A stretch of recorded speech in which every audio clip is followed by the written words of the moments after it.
दरवाजा बंद केला। सुरेश धस आरोपांवर ठाम। भास्कर केंद्रे आणि सचिन सानप संत झालेत का? धस यांचा संतप्त सवाल। जरांगेंनी सांगितला मुंडे आणि कराड यांच्या भेटीसोबतचा किस्सा। निवडणुकीआधी धनंजय मुंडे आणि वाल्मिक कराडने माझी भेट घेतली होती। दोघेही उशिरापर्यंत भेटीसाठी थांबले होते, जरांगेंचा दावा। सचिन सानपने पिस्तूल ठेवलं हे आधी सुरेश धसांनी सांगितलं, मात्र आता स्वतःच्या शब्दापासून उलटे। तर वाल्मिक कराड सोबतच्या बैठकीत काय घडलं ते जरांगेंनी सांगावं, गुणरत्न सदावर्ते यांचं विधान। सदावर्ते हा बावचळलेला माणूस आहे। आरपीआय खरात गटाचे नेते सचिन खरातांची गुणरत्न सदावर्तेंवर टीका। तर एखाद्या आमदार खासदाराच्या सावलीत गेलं की असं बोलतात गुणरत्न सदावर्ते यांचं खरातांना प्रत्युत्तर। वाल्मिक कराड नाशिकच्या कोणत्या हस्तरेषा तज्ञाकडे गेला होता? तृप्ती देसाई यांच्या दाव्यानं खळबळ। 17 डिसेंबरचे शरणपूर रोडचे सीसीटीव्ही तपासून वाल्मिक ज्याच्याकडे गेला त्यांच्यावरही गुन्हा दाखल करा, देसाईंची मागणी। पुरावे नष्ट करण्यासाठी आरोपी कृष्णा आंधळे फरार। आरोपींविरोधातले पुरावे नष्ट झाल्यास सर्वस्वी जबाबदारी यंत्रणेची, धनंजय देशमुख आक्रमक। मुंबई महापालिकेचा अर्थसंकल्प आज सादर केला जाणार। पायाभूत सुविधा प्रकल्पांवर लक्ष केंद्रित केलं जाण्याची शक्यता। सध्याचे कर दरही सुधारित केले जाणार का याकडे लक्ष। जनगणनेसाठी 12,000 कोटींची गरज असताना केवळ 575 कोटींची तरतूद। जनगणना आणखी लांबणीवर जाण्याची शक्यता। संध्याकाळी 6 नंतर 76 लाख मतदान वाढल्याप्रकरणी निवडणूक आयोगाला हायकोर्टाची नोटीस। प्रकाश आंबेडकरांनी स्वतः युक्तिवाद केला। निवडणूक आयोगाने नियमावली पाळली नाही। निवडणूक आयोगानं 6 नंतरच्या मतदानाचे व्हिडिओ द्यावे, प्रकाश आंबेडकरांचा हायकोर्टात युक्तिवाद।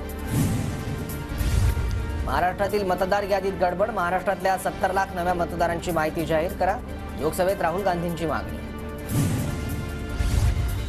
राहुल गांधींचं वक्तव्य म्हणजे चोराच्या उलट्या बोंबा। देशातील सर्व यंत्रणा बोगस आहेत का? अनास्थेचं वातावरण निर्माण करायचा हा शहरी नक्षलवादाचा अजेंडा।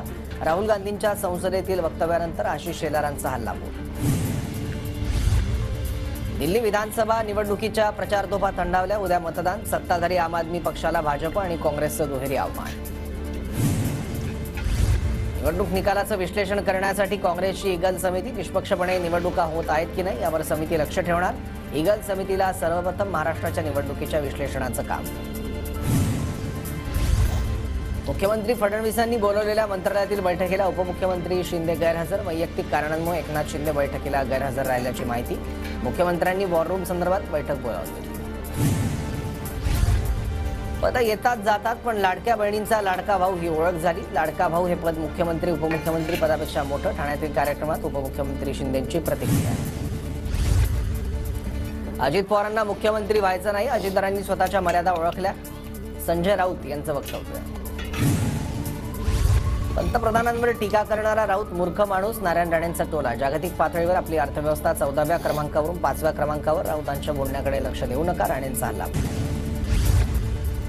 दुहेरी हत्याकांडाने शिर्डी हादरली। साई संस्थांच्या 2 कर्मचाऱ्यांची चाकू खुपसून हत्या, तर शिर्डीतील एका तरुणावरही कामावर जाताना चाकू हल्ला, गंभीर जखमी असल्याची माहिती। शिर्डी हत्याकांडाचा दुसरा सीसीटीव्ही समोर। नितीन शेजूळ नावाच्या कर्मचाऱ्यावर साकुरी परिसरात हल्ला, दुचाकीवरील दोघांकडून हल्ला, एक संशयित ताब्यात। शिर्डीतील घटना दुर्दैवी, निरपराध लोकांची हत्या झाली। शिर्डी सुरक्षित राहावी यासाठी नवीन उपाययोजना कराव्या लागतील, राधाकृष्ण विखे पाटलांची प्रतिक्रिया। मंत्रालय प्रवेशाचा बठ्याबोळ। चेहरा पडताळणीसाठी करण्यात आलेल्या अट्टहासानं कर्मचारी हैराण। सहसचिवांपासून कर्मचाऱ्यांच्या चेहऱ्यांची पडताळणी होऊ न शकल्यानं प्रवेश नाकारण्यात आला। शिवसेनेचे मंत्री आठवड्यातून 3 दिवस पक्ष कार्यालयात जनता दरबार घेणार। सोमवार, मंगळवार आणि बुधवारी सकाळी 9 ते सायंकाळी 7 पर्यंत जनता दरबार। नामदेव शास्त्रींविरोधात पवार गट आध्यात्मिक आघाडी आक्रमक। नामदेव शास्त्रींनी माफी मागावी, अन्यथा राज्यभर आंदोलनाचा इशारा। नामदेव शास्त्रींनी धनंजय मुंडेंची पाठराखण केली। राज्यात प्रत्येक 500 मतदारांमागे विशेष कार्यकारी अधिकारी असणार। विशेष कार्यकारी अधिकारी नियुक्तीसाठी राज्य सरकारचे नियम जाहीर। महसूल मंत्री चंद्रशेखर बावनकुळेंच्या अध्यक्षतेखाली समिती। शिवाजी पार्क मैदानात धूळ नियंत्रणासाठी गवताची लागवड करा। महाराष्ट्र प्रदूषण नियंत्रण मंडळाचे आदेश। पावसाळ्यापूर्वी क्रिकेट खेळपट्ट्यांचं क्षेत्र वगळता संपूर्ण मैदानात गवताची लागवड करण्याचे पालिकेला आदेश। मुंबईत उद्या आणि परवा पाणीपुरवठा बंद राहणार। पवई अँकर ब्लॉक ते मरोशी जलबोगदा नवीन जलवाहिनी कार्यान्वित केली जाणार। SLK पूर्व, एच पूर्व आणि जी उत्तर विभागात पाणी पुरवठा बंद. मुंबईत महापालिकेच्या अर्थसंकल्पातील मालमत्ता कराच्या उद्दिष्टात 1250 कोटींनी वाढ. उद्दिष्टापैकी आतापर्यंत 4653 कोटींची वसूल. सिडको मंडळाच्या सोडती